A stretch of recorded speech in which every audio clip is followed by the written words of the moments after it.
آپ ایکسپیکٹ کر رہے تھے یہ جو دوسرا حملہ ہوا ہے؟ آبویسلی پچھلے سال ہم نے دیکھا کہ امریکہ اور اسرائیل نے حملہ کیا تھا ایران پہ، پر جس طرح یہ حملہ ہوا ہے were you expecting it؟ اور اب آپ کیا دیکھ رہے ہیں سر کہ یہ کتنا لمبا چل سکتا ہے، یا آپ کے خیال میں یہ چند دنوں میں بھی ختم ہو سکتا ہے؟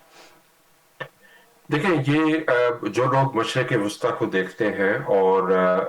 اس کو پڑھتے ہیں سمجھتے ہیں، ان کو یہ پتا تھا کہ حملہ ہونے جا رہا ہے، کب ہوگا یہ نہیں پتا، لیکن اسرائیل کی طرف سے بہت زیادہ دباؤ تھا امریکہ پہ کہ وہ یہ ڈیسیژن لیں۔ اب یہ جو تھا کہ وہ سٹارٹ کریں گے علی خامنائی کے ساتھ، صاحب کی شہادت کے ساتھ، اور یہ اس طریقے سے یہ زیادہ ریپڈلی ہوا۔ میرے خیال میں اس پوری جو بدلتی ہوئی صورتحال ہے، اس میں جو سب سے زیادہ غیر متوقع چیز ہے وہ جس تیزی کے ساتھ اور جس شدت کے ساتھ ایران نے جواب دیا ہے اور اس کو پھیلایا ہے پورے ریجن میں۔ ان کی جو 3 بڑے اہداف تھے، اگر آپ مغرب کے لحاظ سے سوچیں تو جب بھی ایران کی جنگ کی بات ہوتی تھی تو 3 بڑے خدشات ہوتے تھے۔ ایک یہ کہ اس سے تیل کی قیمتوں کو اور تیل کی رسد کو، گیس کی رسد کو نقصان پہنچے گا، اسٹریٹ آف ہارموز رک سکتا ہے۔ دوسرا یہ بڑی تشویش تھی کہ مشرق وسطیٰ تک یہ جنگ پھیل سکتی ہے، اور تیسری یہ چیز ہے کہ باڈی بیگز آئیں گے اور لمبی جنگ نہیں کرنی، طوالت نہیں دینی، کیونکہ امریکہ میں اور مغرب میں جنرلی تھوڑا سا لوگوں میں یہ ایک جنگ کے خلاف ہے کہ بھئی ہم بہت عرصہ جنگیں لڑتے رہے، اب ہمیں اس سے نکلنا ہے۔ تو اگر آپ دیکھیں تو یہ تینوں چیزیں ایران نے کر دی ہیں، یعنی کاسٹ آف وار جو ہے وہ کافی انکریز کر دی ہے۔ اب مختلف سگنل مل رہے ہیں۔ آپ نے دیکھا کہ جو پریزیڈنٹ ٹرمپ ہے، ان کی باڈی لینگویج، ان کی بات چیت، اس سے لگ رہا ہے کہ وہ کسی نہ کسی نیگوشیٹڈ سولوشن کی طرف جانا چاہتے ہیں۔ یہاں پہ جہاں میں بیٹھا ہوں مغرب میں، ادھر جس کو انگریزی میں لفظ کہتے ہیں وار ویرینس، کہ لوگ تھک چکے ہیں جنگوں سے، تو یہ بھی ایک، اگر یہ تیز کیمپین ہوتی اور تیزی سے اہداف مل جاتے، رجیم گر جاتی اور کچھ نیا صورتحال ہوتی تو اس کی الگ بات تھی، لیکن اب یہ محسوس ہوتا ہے کہ اگر آپ نے جینوئنلی ایران کے اندر ایک رجیم چینج کرنی ہے تو وہ کافی زیادہ وقت درکار ہے، اور اس میں local boots on the ground کی بھی ضرورت ہوگی۔ یہ اہداف اتنی جلدی اچیو نہیں ہو سکتے۔ تو ابھی کی جو صورتحال ہے اس میں عمان نے کہا ہے کہ ہم آپ کو ابھی بھی میڈیشن کر کے دے سکتے ہیں، لیکن ایران میں جو ایک بہت بڑی تبدیلی آئی ہے وہ یہ ہے کہ جو علی خامنائی صاحب تھے اور ان کے ساتھ قیادت تھی، وہ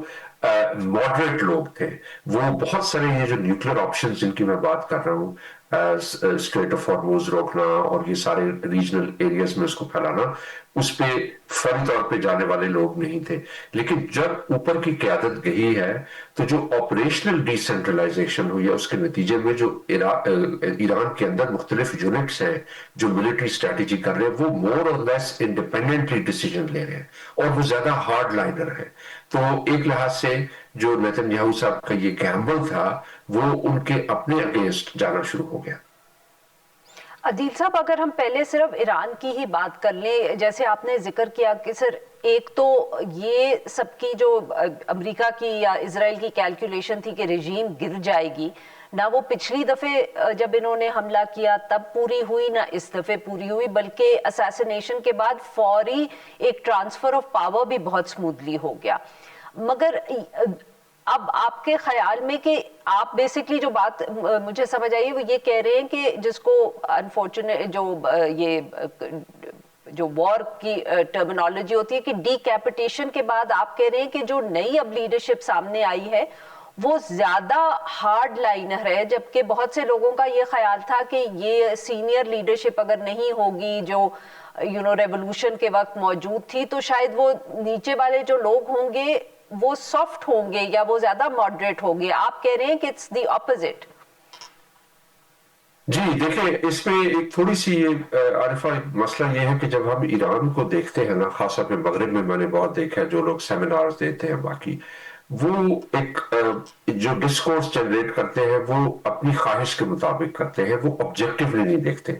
تو ایز اے سوشل سائنٹسٹ جس میں مشرق وسطیٰ کو پڑھتا ہوں تو آپ کو ایران کے نظام کے ساتھ اختلافات ہو سکتے ہیں جو بھی ہے، لیکن جب آپ اس کو اسٹڈی کرتے ہیں تو آپ کو سمجھنا پڑتا ہے کہ یہ ایک رجیم ہے کہ جس میں کئی ادارے ہیں، کئی انسٹیٹیوشنز ہیں، ڈسٹریبیوٹڈ نیٹ ورک ہے، اور اس کے جو کئی پلرز ہیں۔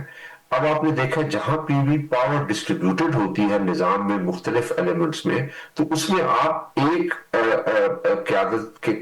ٹاپ کو جب ختم کرتے ہیں تو وہ ایک دم سے دوبارہ سے ری پاپولیٹ بھی کر جاتا ہے۔ اور خاص طور پہ ایران میں میرے خیال میں یہ انہوں نے ایک خاص طرح کی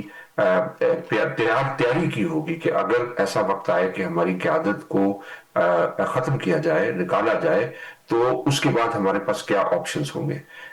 دوسری بات یہ ہے کہ ایران جو ہے نا وہ وار ہارڈنڈ نیشن ہے۔ جہاں پہ ایران عراق جنگ کے ساتھ 7-8 سال جنگ چلی، لوگ اس کے لحاظ سے تیار تھے۔ سینکشنز پچھلے 30-40 سالوں سے سینکشنز ہیں، اس میں سروائیو کر رہے ہیں، لیکن ویسٹ کے لیے، اسرائیل کے لیے بھی انفیکٹ اتنی دیر جنگ پہ رہنا بہت مشکل ہے۔ تو اب ایران کے لیے جو چیلنج ہے وہ یہ ہے کہ اگر آپ جنگ جلدی ختم کرتے ہیں تو آپ کو پھر بھی پتا ہے کہ وہ دوبارہ کوشش کریں گے آپ کے اوپر، تو اب اتنی کاسٹ بڑھائی جائے جنگ کی کہ وہ دوبارہ تیزی کے ساتھ واپس نہ آ پائیں۔ یہ میری نظر میں ایک امپورٹنٹ ایلیمنٹ ہے۔ بالکل صحیح جی۔ ناظرین یہاں پہ لیتے ہیں ہم ایک چھوٹی سی break, we'll be right back.